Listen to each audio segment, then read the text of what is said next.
నల్గొండ జిల్లాలో జరిగిన కార్యక్రమంలో టీఆర్పీ రాష్ట్ర ప్రధాన కార్యదర్శి వట్టే జాన యాదవ్ కీలక వ్యాఖ్యలు చేశారు. ప్రధానంగా బీసీ రిజర్వేషన్లు, రాబోయే రాజకీయాలు మరియు స్థానిక ఎన్నికలపై దృష్టి సారించారు. 2028లో తెలంగాణలో రాబోయేది బీసీ ప్రభుత్వమే అని వట్టే జాన యాదవ్ వ్యాఖ్యానించారు. దగాపడ్డ బీసీలకు న్యాయం చేయగలిగేది టీఆర్పీ పార్టీ ఒక్కటే అని ఆయన స్పష్టం చేశారు. రాబోయే సర్పంచ్ ఎన్నికల్లో యువత, బీసీ అభ్యర్థులు ముందుకొచ్చి పోటీ చేయాలని పిలుపునిచ్చారు. పోటీ చేసే బీసీ అభ్యర్థులకు టీఆర్పీ పార్టీ పూర్తిస్థాయి మద్దతు లభిస్తుందని హామీ ఇచ్చారు. రిజర్వేషన్లపై ఉన్న 50% సీలింగ్ రాజ్యాంగంలో ఎక్కడా లేదని, అది కేవలం సుప్రీంకోర్టు తీర్పు మాత్రమే అని జానయ్య వివరించారు. కాంగ్రెస్ ప్రభుత్వం కామారెడ్డి డిక్లరేషన్ ఇచ్చి స్థానిక సంస్థల్లో కేవలం 17% రిజర్వేషన్ మాత్రమే ఇవ్వడం అనేది మోసమని ఆయన విమర్శించారు. బీసీలపై అన్యాయం జరుగుతోందని ఆవేదన వ్యక్తం చేశారు. బీసీల కోసం పోరాడుతున్న నాయకుడు తీన్మార్ మల్లన్నని వట్టి జానయ్య యాదవ్ స్పష్టం చేశారు. డీసీసీ అధ్యక్షుడిగా ఉన్న పొన్న కైలాస్ నేతను తొలగించామని మంత్రి కోమటిరెడ్డి వెంకటరెడ్డి ముఖ్యమంత్రి రేవంత్ రెడ్డికి లేఖ రాయడం హాస్యాస్పదాయకమని జానయ్య ఎద్దేవా చేశారు. డీసీసీ అధ్యక్షుడిగా ఉన్న బీసీ బిడ్డ పొన్న కైలాష్ నేతకు టీఆర్పీ మద్దతు ఎల్లప్పుడూ ఉంటుందని తెలిపారు. ఒక బీసీ బిడ్డ డీసీసీ అధ్యక్షుడు అయినందుకు సంతోషపడాలే తప్ప కడుపుమంట ఎందుకని మంత్రి కోమటిరెడ్డి వెంకటరెడ్డిని ఉద్దేశించి ప్రశ్నించారు. ఇక్కడ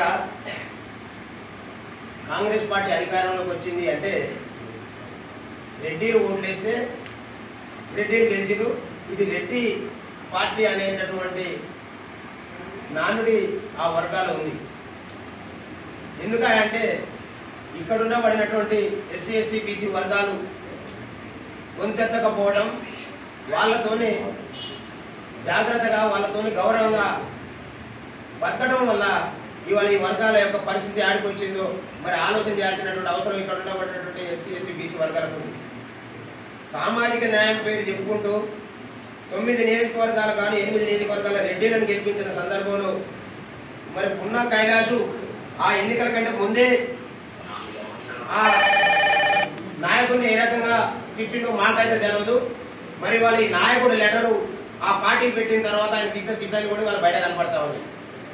అందుకనే ఇక్కడ ఉండబడినటువంటి బీసీ వర్గాలు ఆలోచన చేయాల్సినటువంటి అవసరం వచ్చింది. ఇక్కడ ఉన్నటువంటి కాంగ్రెస్ పార్టీ బడుగు బలహీన వర్గాల పార్టీ కాదు, అది రెడ్డి కాంగ్రెస్, అది రేవంత్ రెడ్డి కాంగ్రెస్.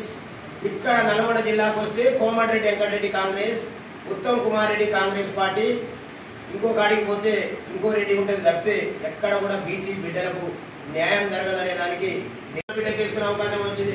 మన ఓటు మన పార్టీ చేసుకునేటువంటి అవకాశం వచ్చింది.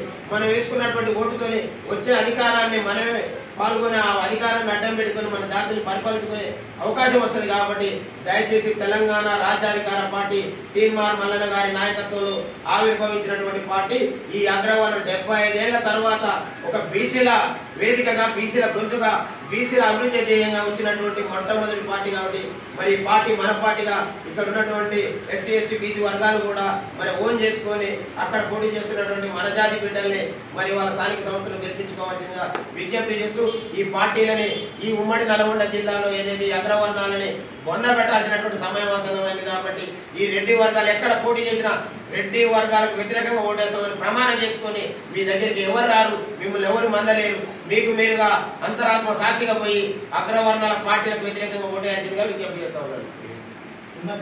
పార్టీలో మంత్రిగా ఉండి ఏఐసిసి సూచనల మేరకు ఒక జిల్లా కాంగ్రెస్ గా ఒక బీసీ బిడ్డకు అవకాశం వస్తే ఇవాళ నేరుగా పార్టీకి తెలియజేయాల్సినటువంటి అంశాన్ని మరొక మంత్రిగా ఉండి మరి ప్రజలకు పత్రికలకు విడుదల చేయడం అంటే మా వర్గాల మీద వాళ్ళకు ఉన్నటువంటి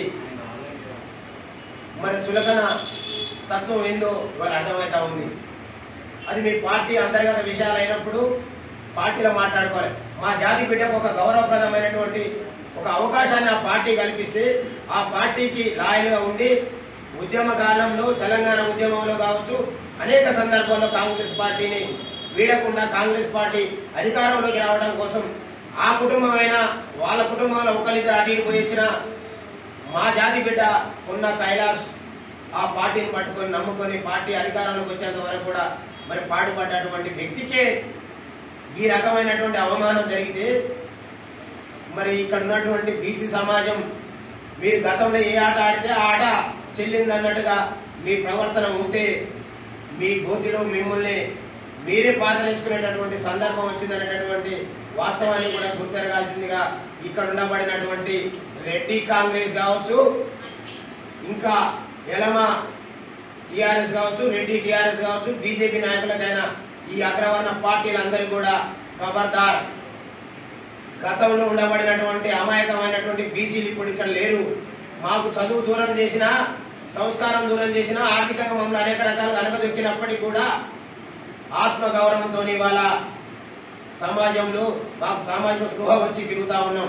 ఇప్పుడు కూడా మమ్మల్ని ఈ రకమైనటువంటి కుట్రలతోనే మీరు ఏదైనా అడ్డుకుంటామని కలలు గంటి